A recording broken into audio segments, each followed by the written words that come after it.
নমস্কার student, welcome to my channel education booklet coaching centre. আজকে আমি তোমাদের সংস্কৃতে কোশ্চেন নিয়ে চলে এসেছি।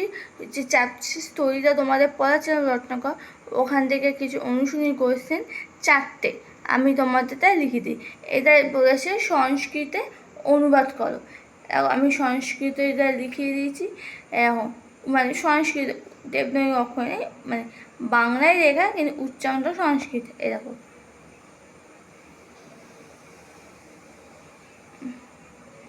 এগুলো কিন্তু ভালো করে মুখস্থ করে নিও। কিন্তু বারবার বলছি, কিন্তু তোমরা প্লিজ স্টোরিটা ভালো করে মন দিয়ে পড়ো, তারপরে কিন্তু কোশ্চেন অ্যান্সার করো। আমি তোমাদের লিখিয়ে দিচ্ছি বলে অ্যান্সার স্টোরি পড়বে না, এটা কোনো মানে নেই।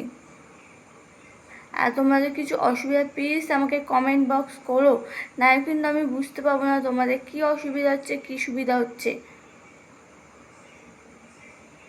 ওকে স্টুডেন্ট, তো আজকের মতো এখানে ভিডিও রাখছি। প্লিজ ভিডিওটা ভালো লাগলে লাইক শেয়ার সাবস্ক্রাইব করো, বন্ধুদের মধ্যে শেয়ার করো, সাবস্ক্রাইব করো, যে পরবর্তী ভিডিওটা তোমাদের কাছে পৌঁছে যায়। ওকে, আজকের মতো এখানে এন্ড করছি।